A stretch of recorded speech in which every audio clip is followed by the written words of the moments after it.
The Flash Season 7 has caused many theories on what we should expect since the ending of Season 6 left us craving for more. The Flash's 6th season was a season full of diversity, villains, and a lot of unexpected events. Season 6 was mostly different from the other seasons because of the dual graphic novel way splitting itself into 2 separate installments. It allowed the creative team to play with 2 unique big bads in Bloodwork and Mirror Master 2.0. Fans think many familiar faces will appear throughout the first couple of episodes of Season 7. But let's go deeper into Season 7. Since fans wait anxiously for the most anticipated season of The Flash, they've come up with many theories. Here are the most popular ones. Number 6. Mirror Master. Now we all know Eva McCulloch's part in Season 6. She was the big bad of the back half of Season 6. Now, this theory might surprise you a lot since it's about the identity of the new big bad. But when you think about it, it is probably the most accurate one of all.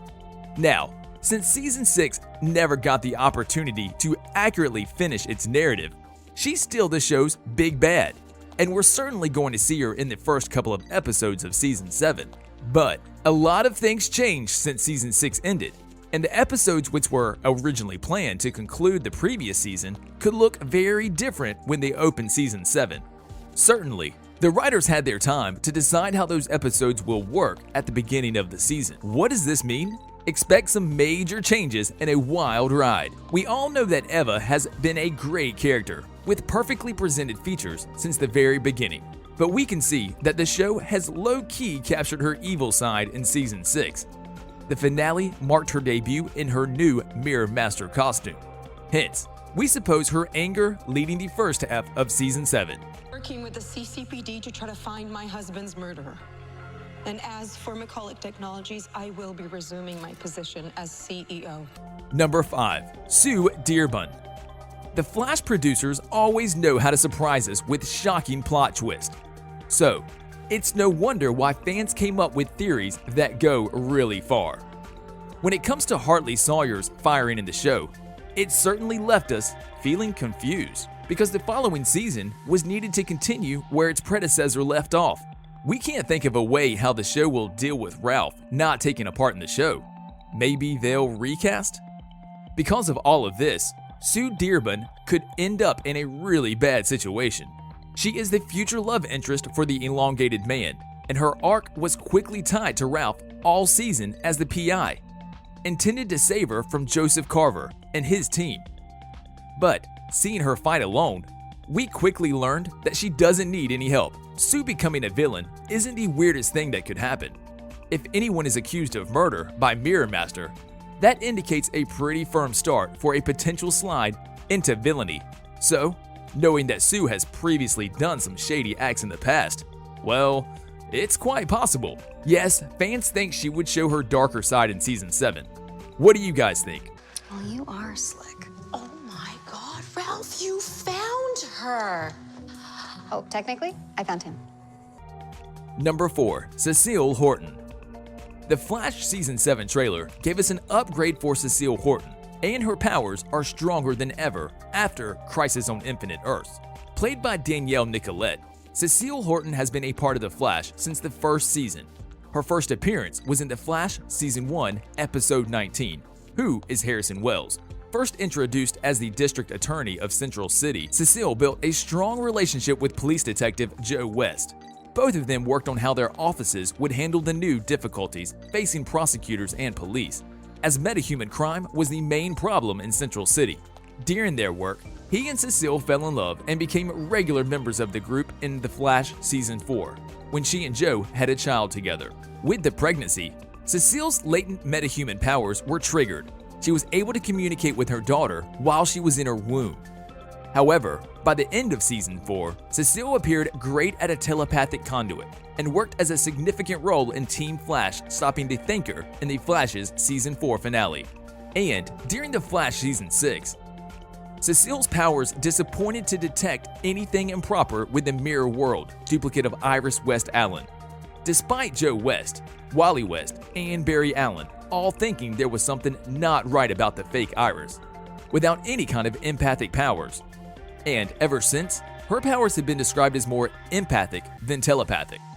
Certainly, her sense of empathy for others grew a lot as she left her position as district attorney to go in her own practice, training in the defense of metahuman criminals.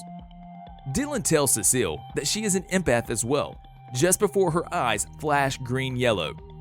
CECILE's eyes flash the same way, and she asks what the top just did to her. The top's answer is given through a voiceover, as the trailer cuts to an image of the top in a costume. The top tells CECILE to imagine what you'd become if you weren't so afraid. Number 3. Iris West. Another theory suggests that Iris West, Candace Patton, will betray Barry, Grant Gustin, and become a villain in Season 7. We've seen many outcomes for Iris's time in the Mirrorverse, but the Season 6 finale showed that this situation could possibly mean something much more significant than just a relationship issue for Barry and Iris. Since the end of The Flash Season 6 mid-season premiere, Iris has been caught in the Mirrorverse with Eva McCulloch, Efrat Dorr, who used her to escape and get revenge on her husband, Joseph Carver, Eric Ninninger. For a short time, Iris was unaware of the fact that Eva replaced her with a mirror clone. And during the season, the fake Iris succeeded to trick everyone on Team Flash. Eventually, Barry and his partners discovered the truth, but there was no time to stop Eva. In the Flash Season 6 finale, Eva killed Carver, took over Barry, and framed Sue Dearborn, Natalie Dreyfus, for Carver's murder. And Barry never found Iris, who somehow disappeared in a post-credits scene. Since The Flash Season 6 was stopped because of the coronavirus pandemic, we haven't seen the storyline with Mirror Mistress's story, but we're about to see it in Season 7. Even after she went through, what will happen with Iris?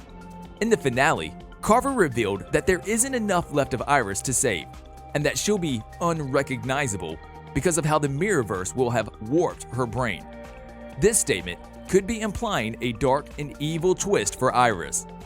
Number 2. Rosa Dillon powers and abilities. Ashley Rickards plays Rosa Dillon, and her character first appeared in The Flash Season 3, Episode 4, The News Rogues. With her criminal career, Dillon got involved with Sam Scudder. Both Dillon and Scudder were part of a group run by Leonard Snart, way back before he became Captain Cold. The time Star Labs' particle accelerator exploded, Snart faced Scudder and Dillon because of their acts, after he discovered the two had been using their stolen cash around Central City. In the fight which occurred, both Scudder and Dillon were caught with the energy wave that empowered several Central City citizens. In the case of Rosa Dillon, she received the power to cause vertigo in anyone she looked at. This made them see the world as if it was a spinning circle. This made Cisco Ramon entitle her the Top in recognition of the spinning toy. Rosa Dillon is well known as one of the many Arrowverse characters who has changed from a male character in the classic The Flash comics. Dillon was a career criminal from a poor family, and she had happy memories with one toy, a green and yellow top. Later, he realized that he owned the rare ability to deflect bullets when he spun around. He then discovered that his brain became enhanced as the blood rushed to his head while he spun around. With pleasure.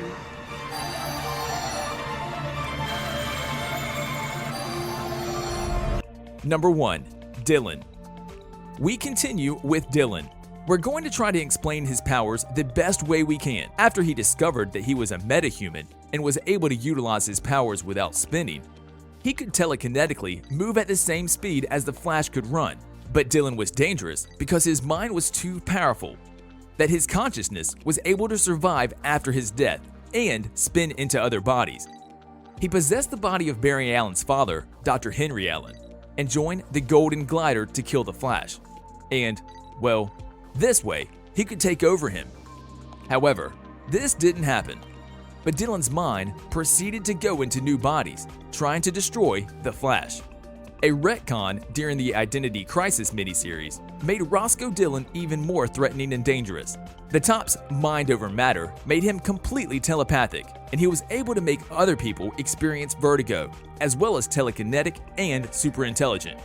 This was announced in a storyline that ran in The Flash 214 to 216. In there, Barry Allen tried to change the Top, by having the magician, Zatanna, use her magic to make Roscoe Dillon want to be a moral character. However, the magical programming fought with Dillon's undiagnosed mental disorder. He used his telepathy to try and make the rest of the rogues gallery change too. This is why several of the Flash's opponents had sought to reform themselves over the years. We end our video here, guys. Do you have your own theory about The Flash Season 7? Let us know. Make sure you like the video, subscribe, and hit the bell icon for more amazing videos such as this. Thanks for watching.